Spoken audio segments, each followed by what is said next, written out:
In this series of lessons, we are going to look at HTML and CSS. So these are two languages that are used to build websites and to style websites. So this first lesson will be really an introduction to HTML and CSS. So this series of lessons will be kind of geared towards the requirements for the Leaving Cert Computer Science course.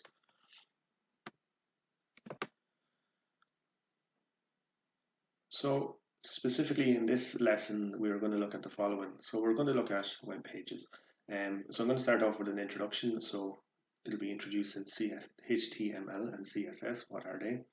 We will look at like what a web page is, and we'll look at some examples of what web pages are. We will look at things like web browsers. So web pages are important. And we need web browsers like Google, for example, to look at web pages. So we're going to look at how web browsers work. And we will look at then where all this information is stored. So when we open up a web page, where is that information stored, and what's the link between web browsers and these things called web servers? So they provide important infrastructure for saving and storing the information that's contained on websites and then making it available to you, for example, when you use a web browser like Google to search for a website. So that's what we're going to look at in the coming slides. So HTML, it stands for, so it's an acronym and it stands for Hypertext Markup Language.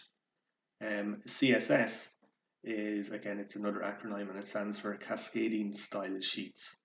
And then we have this other piece of programming that comes into websites, and it's what's called JavaScript. And JavaScript, what it does is it gives function to websites. So it makes websites interactive. So these are the main components of the structure and style of websites. And also as well, I'd add in the function. So HTML is like the bare bones of a website. So it gives you the layout, for example, where are the headings? It gives you headings, it gives you things like images, paragraphs, video, all of those individual elements, what are called elements, the sections of it. So it's like the bones, if you like, of the website. And we look at examples of websites, and we will look at the HTML that goes behind the making of those websites. CSS then, so HTML and CSS, that's like the style, if you like, that goes on top of the bare bones of the site. So cascading style sheets offers the style. So things like the color, the shape, how the elements or how the images and text is displayed on the website, the way that it's styled on the website. So that's what CSS gives us in relation to websites. And then JavaScript is like the function of the website. So if the website is interactive, for example, or if there's an application on the website, like for example, Google has a search engine. So Google is a website. If you think about the structure of it, so all of the images and all of the text that appears on it would be provided by HTML. All of the colors and the way that text is arranged on the page would be produced by CSS. And then JavaScript, so there's an actual application there, a search engine or a browser that enables you to search. So again, that would be provided by programming languages like JavaScript, and they also use other programming languages as well.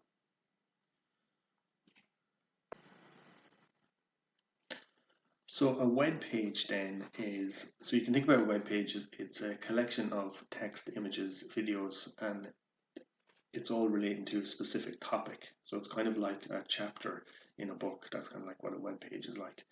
A website then is a collection of web pages all linked together. So it's like the whole book, all the chapters kind of connected together. So you can think about a web page like that. Now, in order to be able to find a web page on the internet, you need what's called a URL. So URL is a universal resource locator. So you can think about it like it's kind of like a mobile number, and it links where a mobile number links a mobile to a person. A URL, it links it links to a specific website, the location of the resources, like the images, the text, the video that's on the website, and where it's located on the internet. So we have these URLs, or what are called web addresses. So we have, for example, www.curiousteam.org.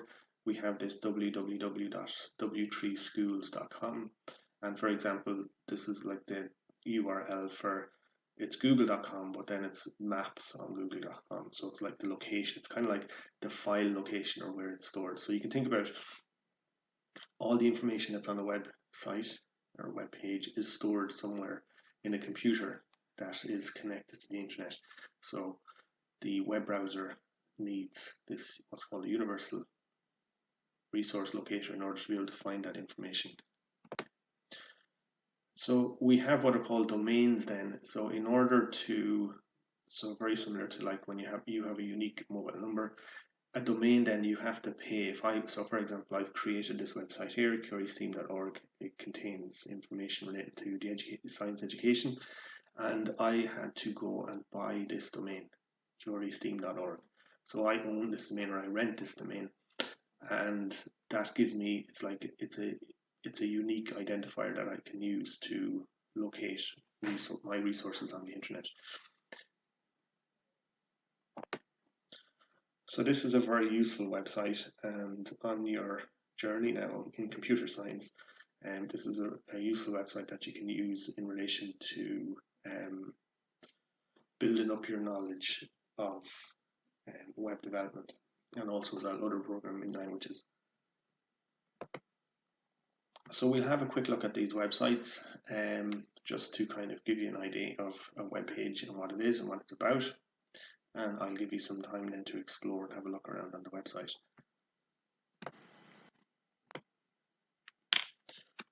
So this is an example of a web page, and it's also what's called a web browser. So it's Google, and it's used to search the web. So up here we have the domain, so it's google.ie, and then in here what we can do is we can type in the URL, or what's called the universal resource locator. So if I want to, let's say, get onto maps, I can type in something like this. So HTTPS, so this stands for Hypertext Transfer Protocol Secure. This is the domain. Okay, and then this whole thing together is what's called the URL, or the universal resource locator. So if I type in this, for example, okay, so it's bringing up an error for some reason. So if I type in, for example, Google Maps, so we can see here we've google.com maps, and then I've searched for Longford Town, and it brings us on to a domain, or a URL. It's the URL for maps, for example. And this again is this maps is an example of a web page. So a URL can be used to locate, request, and view a web page over the internet. So for example, like this, Google Maps. So that is a URL, and we've talked about domains then as well, like a domain name and a web page and a website. So this is an example of another website. Okay, so we have the domain name and we have the universal resource locator. We type it into the browser and it brings us onto this web page, onto this website. So this website has a number of different pages. So for example, the first page that you go onto, this is what's called the index page. So from there, you're able to get to all the other pages that are on the website. So generally a website will be, a collection of information that relates to a specific topic. So within this one, so this is w3schools.com, and this relates to coding, so all the different types of coding that you can do. So I'd encourage you to, log on to this website and have a look. So what we can do then is from this main page, we can get onto other different pages. So if I click on here, this can bring me onto, I can click on any of these links here, and these are all separate. They're going to bring me to separate web pages. Another useful thing to think about as well is, so we're talking about HTML and CSS, and JavaScript. Now, if we think about this is the way that we are looking, this is what we see when we just go onto a browser and look at a web page. So it helps us to navigate the website. It makes sense to us as a human. But underneath this, there's a lot of code that's going on in the background that enables us to be able to search through this information. So if we have a look, if we right click, so if we right click and go to inspect, so what this does is it brings up the developer tools. And if we have a look in here in elements, so this is all the code, HTML, CSS, and JavaScript that's associated with the page that's being displayed here. Okay, so there's a lot of code that goes into that. And what we're going to, by the end of this, by the end of the lessons, you're going to be able to build a web page. Now, don't get overwhelmed. What we're going to do is we're going to look at this bit by bit, and we're going to look at all of these different types of elements that can be used to build a website. And just to give you an example, also as well with this tool, if you click on, so if you have a look at this guy here, so it has inspect element. So if you highlight that, then what you can do is you can go and highlight any section of the website. So if you start looking at the website, you can see that's broken down into all these different parts. But if we look at this here, and what we can do is we can select a specific, what's called an element. So if I select this element, it will highlight the code that's associated with that. So we can see that in order for this website to display this learn to code, it has this piece of code that's associated with it. And it's what's called a header element. So it's a H1. So see that we have this angle bracket H1, and then it's close. And then in the middle, you have the text learn to code. And then you have this closing bracket. So it's the same as the opening bracket, except it has this backslash. And what I can actually do in here, I can go in here and I can edit this. So I can say learn to read, for example. And if I hit enter, it will change the code here. So this is just kind of like a quick kind of introduction, giving you an idea of the way that it looks and how it looks. Now what we can see then inside here as well, there's this class equals learn to code H1. So this here is what's called, this links to what's called a style sheet, or it links to the CSS code. So the CSS code is kind of like, it gives it style basically. So if we look at this header element, so we can see that it has this link to its CSS code. So if we go over here, we can see here's the link, and then these are the different fonts that we have here. Now what I could do here is I can change these. So for example, if I wanted to change the size, so it's 70 pixels, I could change that to 90 pixels. Okay, and it'll make it bigger. I could change, if I change it to, let's say,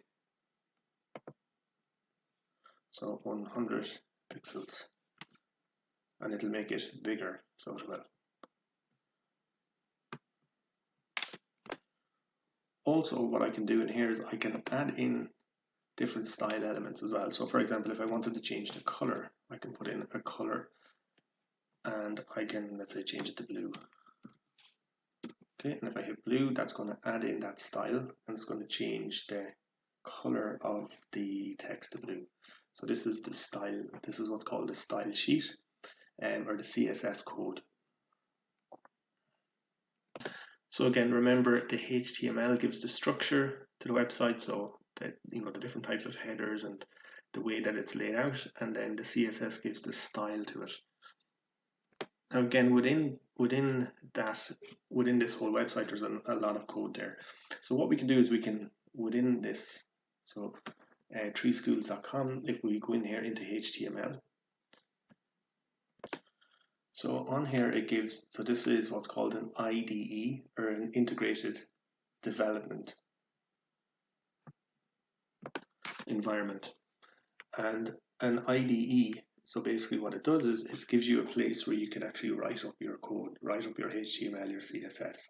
So if we click on this here, so this is just a simple what's called an IDE. So on the left hand side is the HTML code, and then on the right hand side is what gets displayed on the browser. So this is HTML code, and what we have here is we have these what are called brackets, what are called elements. So if we take the first element here, it basically tells the browser that it's a HTML document, Then we have this HTML opening tag and HTML closing tag. So that's where the HTML code starts, and then this is where it ends. We have the head. Okay, so the head. So we have the head. So this gives the title page. Okay, so it's the title that's given to the page. So for example, if it'll display up here like the title page. Then we have the body. So we have this body opening tag and this body closing tag. And then we have these. So this is a header element. So H, we the opening tag and the closing tag. And then we have a paragraph element. So this is the opening tag and this is the closing tag. So again, we can edit this. So for example, if I wanted to add in another header tag, I can put it in like so. And we will go through this in more detail. So this is a header. And then we have the closing tag, like so. And then if I put in the paragraph, this is the opening tag. This is a new paragraph. And then I have to put in the closing tag then as well. Like so. And then if I hit run, so what it'll do is it'll display this information on the browser. So this is a development environment that we can use to write our code. And this is an example of some HTML code. So it's just some simple HTML code. So this is the amount of code that you need in order to display, for example, just a header and a paragraph, for example, in your browser. And we'll look at this in more detail as well. So what I'd encourage you to do is to pause the video and go onto this website and have a look around, become familiar with it, and save it as one of your favorites as well. So a really important piece of software that's needed in order for us to make use of web pages is what's called a web browser. So a web browser basically allows us to access web pages and websites on the internet. So it's a program. So an example of a web browser is Google. So we're kind of aware of what Google looks like. So this is an example of one of the most popular or common web browsers. So it'll get the URL, the Universal Resource Locator, and it'll link us into the server that contains the website and the information. So the browser is used to access the World Wide Web. So there's many different types of browsers. So if we have a look at this diagram here, so Google Chrome, for example, is one of the most popular ones, according to this survey that was done. We also have other browsers as well, like Microsoft Edge, Safari, Firefox, and these other two here as well, which are not as popular. But Google Chrome is by far one of the most popular web browsers. Now, if we think about what happens, so we have the internet and you have your computer, which is connected to the internet, or your devices or your computer, so your laptop, your desktop, or your phone. And what happens is when you, let's say, for example, type in a URL, information gets sent out into the internet, and then information from the internet gets sent back to the computer. So for example, if you type in www.google, what happens is that information gets sent out to the internet, the server that contains the Google web pages and all the information relating to Google is stored on the server, and then that gets sent back through the internet back to your computer. So a request goes out to the server, and then the server sends the information to your computer. Now, all of this information is traveling back and forth across the internet. If you think about the millions of people that there is all across the globe that are accessing the internet every single day, we have a lot of requests and responses going back and forth between computers and servers, or between clients and servers. So there has to be some kind of like rules or laws that need to be followed in order to make sure that we all get the information that we Google or we look for. So one of those what we have this what's called HTTP. So this is the Hypertext Transfer Protocol. So this is basically like the rules, or so it's a set of rules. Basically, a signal gets sent out to the internet, locates the information, and then that information is sent back to the computer. So there has to be rules around the way that information is sent and the way that it's sent back. And that's all governed under what's called a protocol. So a protocol is just a way of doing something. So we have this Hypertext Transfer Protocol. So it's just a way it's the way requests are sent out to a server and how the server sends back responses as well. They have to be sent out and sent back in a particular way, and that's all done by your browser. So when you Google and you look for something, what happens is you get this HTTP request is sent out, and then what happens is a response is sent back. So you get this HTTP, so it's sent out, and then HTTP response is sent back. And normally what will happen is if you Google, for example, the name of your school, the request will be sent out, the HTTP request will be sent out to the internet. The internet will locate the server. The server then will send back the index.html. So that's like the main page for your school, for example, if that's what you've Googled, and it'll send it back through the hypertext transfer protocol. So you get this HTTP request and then this HTTP response that gets sent back and forth. And it happens within millions of a second. It happens really well, depending on how quick your internet is. It happens pretty quickly. So that's basically like what web browsers are, and then this idea of the hypertext transfer protocol, and then the HTTP request and HTTP response. So again, it's important that you know this and that you understand and you're able to explain this simple process. So this is Google, as you'd be aware. So again, if we think about the different components, so HTML, so if we take, so this here is an image, and this is an input box, and then here we have these icons that we can select. So these would all be provided by HTML. So HTML would give you these basic elements like images, like the text, and then the style of them, so the way that they're styled. So these are all in circles, for example. We have kind of curved edges. We have this little icon in here. We have the color. We have the background color. All of that is provided by CSS, for example, cascading style sheets. And then the functionality of the website. So like this is a search engine. I can search the World Wide Web using this application. Again, that would be functionality that would be embedded into the website.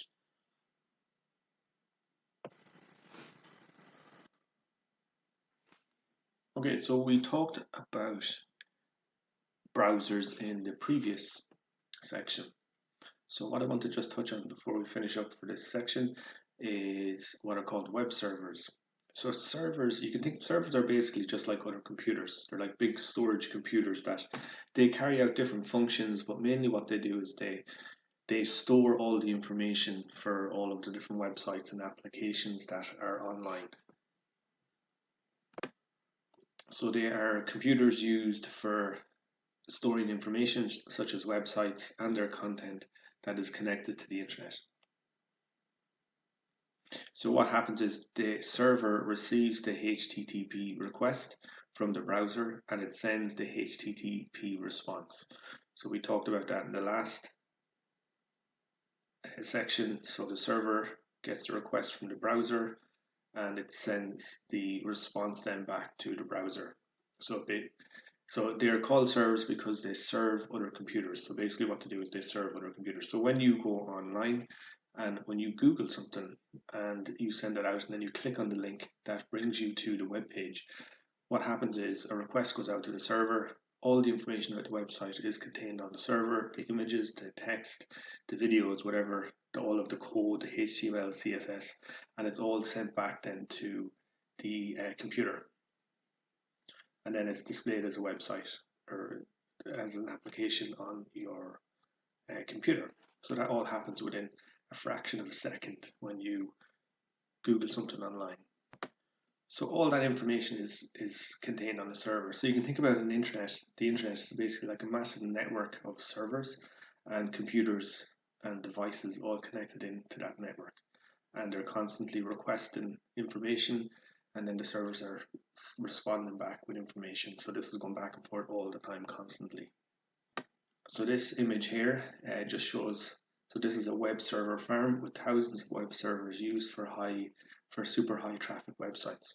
So for example, if you own a company, you might like rent out a server and you might have a web page and all of your information will be stored on that web page.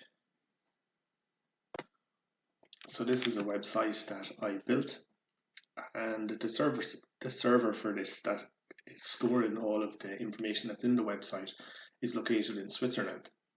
So all of this information is not stored on my computer, it's stored in Switzerland. So when you type in www.curioustheme.org, it'll bring you onto this website.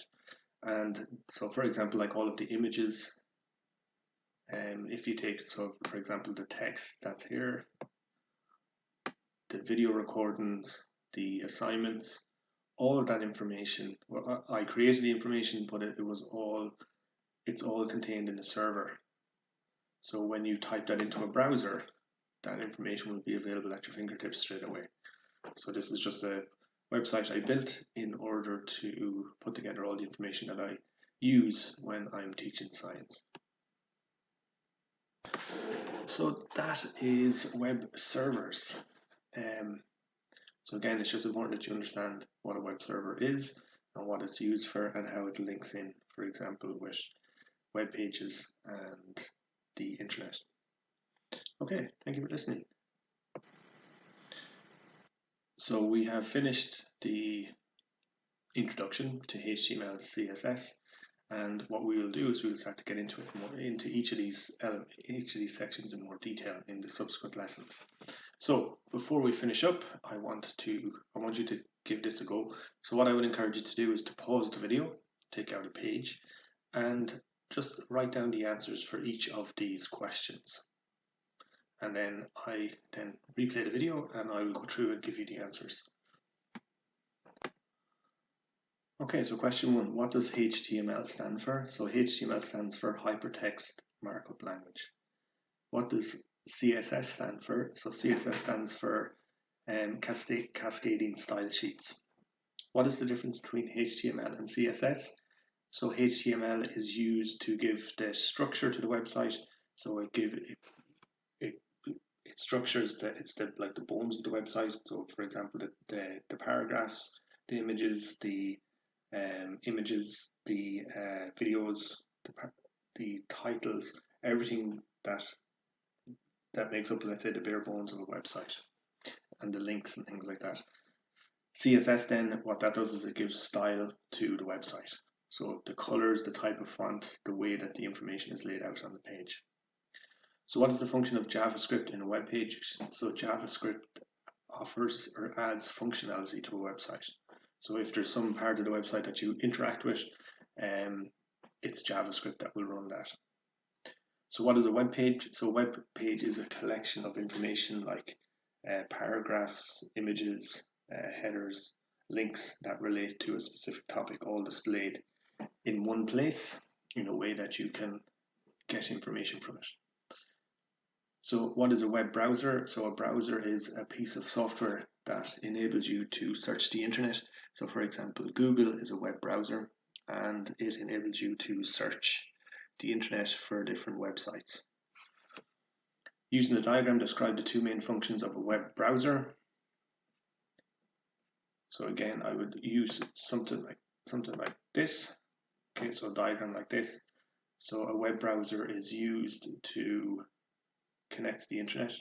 So it sends a request out to get information from a server, and then the server sends a response back to respond to the request.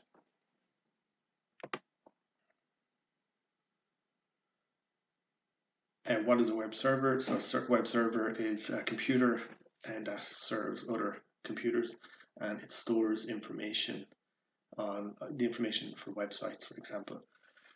What protocol does a web browser and server use to communicate? So it's HTTP, the Hypertext Transfer Protocol. So HTTP, so remember, you get a HTTP request is sent to the server. The server responds with a HTTP response. And HTTP is Hypertext Transfer Protocol. So protocol is just a way of doing something. It's a set of instructions, so it's a set of instructions for how information travels back and forth across the internet.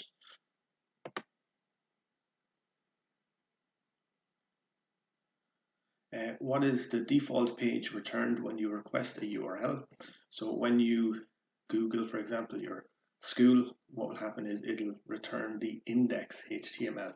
So it's the index page, so it's the page that has all the links for all of the other pages that make up the website. Okay, so hopefully you found that interesting. Thank you for listening. So thank you for listening, and if you want to get in contact with me, this is my email and this is my website. Okay, thank you for your time.